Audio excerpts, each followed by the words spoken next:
ఈ గ్రామ ప్రజలకు హృదయపూర్వకంగా తెలియజేసుకుంటూ కీర్తన పాడుకుంటూ దేవుని మహింపరుచుకుందామండి. భేదం ఏమీ లేదు, అందరూ పాపము చేసి ఉన్నారు. దేవాది దేవుడు ఇచ్చే ఉన్నత మహిమను పోగొట్టుకున్నారు.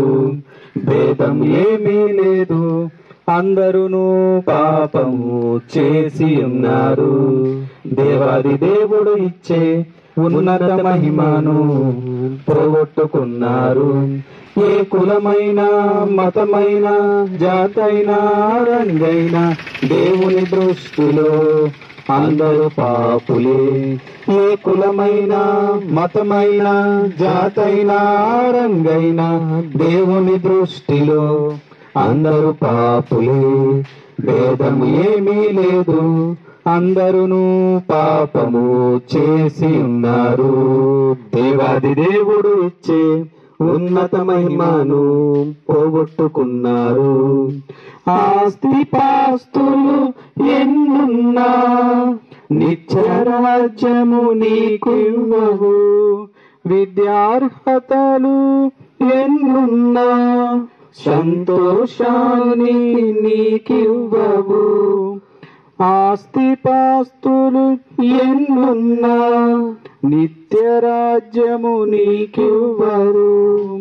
విద్యార్హతలు ఎన్నున్నా సంతోషాన్ని నీకివ్వవు.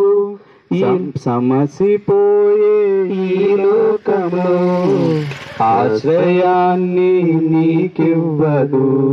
కరిగిపోయే ఈ కాలము కలవరాన్ని తీర్చదు. నీవెవరైనా నీకెంతున్నా ఎవరున్నా లేకున్నా యేసు లేకుంటే నీకున్నవన్నీ సున్నా.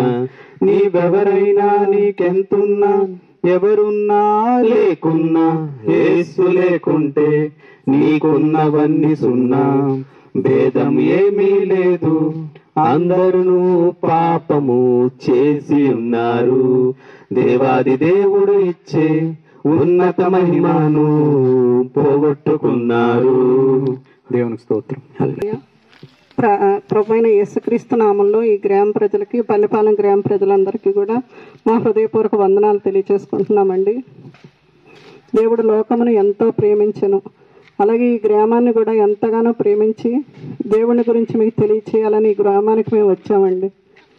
ఈయన పరిశుద్ధుడు, ఆయన పుట్టుకలో పాపం లేదు, ఆయన జీవించిన విధానంలో పాపం లేదండి, మరణంలో పాపం లేదు. ఆయన పరిశుద్ధంగానే జీవించాడు, పరిశుద్ధంగానే ఆయన ఈ జీవిత కాలంలో తను యవ్వన కాలంలో కూడా సువార్తను ప్రకటించాడండి. పరిశుద్ధంగానే ఆయన జీవితాన్ని మరణించి తిరిగి లేచి మన కొరకు మళ్ళీ తిరిగి రానయ్యి ఉన్నాడండి.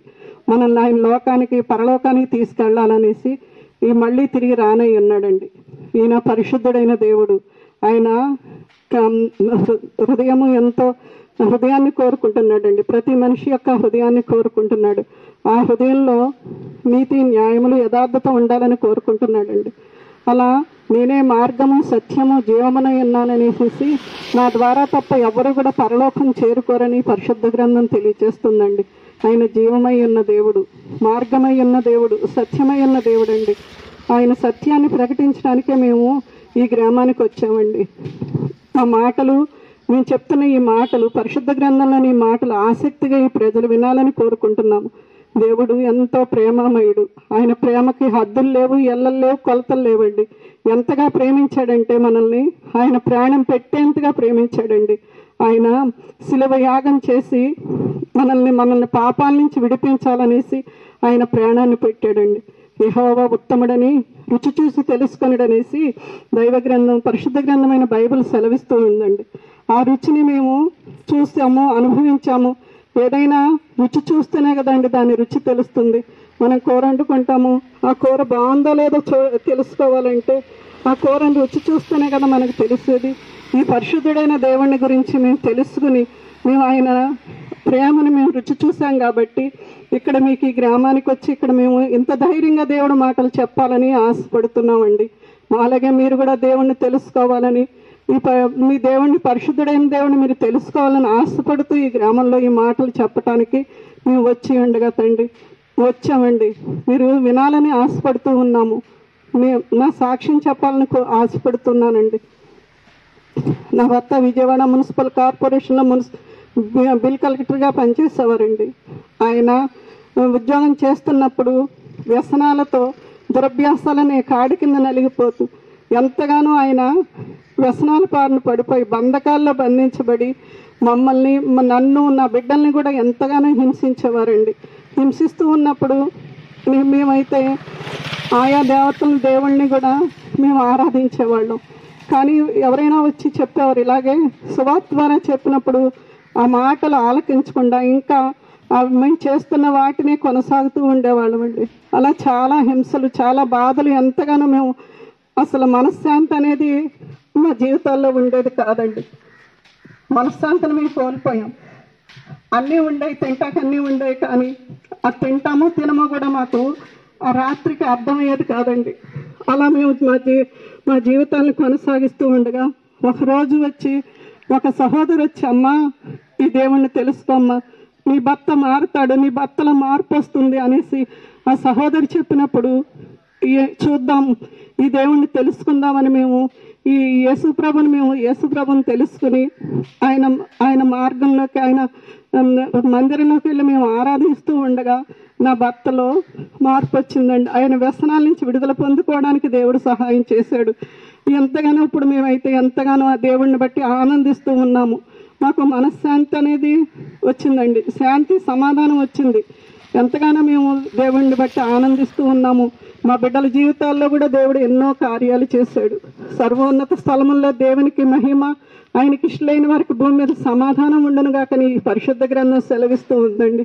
సమాధానం లేకుండా కుటుంబాల్లో ఎన్ని ఉన్నా కానీ, ఎంత ధనమున్నా, ఎంత ఆస్తి ఉన్నా, ఎన్ని ఉన్నప్పటికీ కూడా సంతోషం లేదు, సమాధానం లేదు.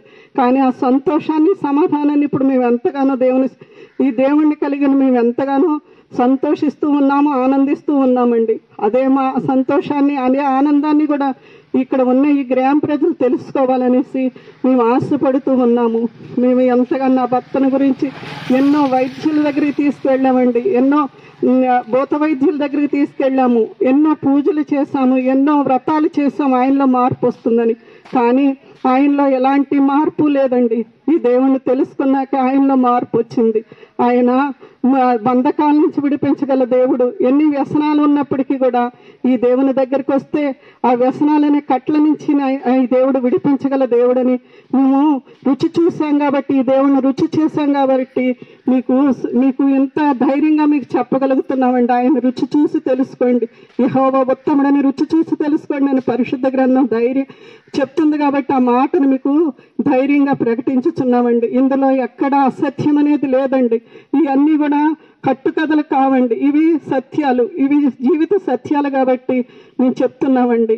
అలా మీరు కూడా తెలుసుకోవాలని, ఈ దేవుళ్ళో మీరు ఆనందించాలని, ఏ శక్తి చేత ఎవరి చేత కూడా ఆ వ్యసనాల నుంచి విడుదల పొందుకోలేరు. కానీ ద్రవ్యాసాల నుంచి ఏ వ్యసనమైన, మద్యము కానీ, వ్యభిచారం కానీ, అలాగే ఇంకా అలవాట్లు, సిగరెట్లు కానీ, ఇంకా ఎన్నో అలవాట్లు ఎంతగానో ఆ ప్రభావితం అందరి మీద చూపిస్తూ ఉండగా వాటి నుంచి విడిపించబడాలంటే యేసు ప్రభు దగ్గరికి రావాలి.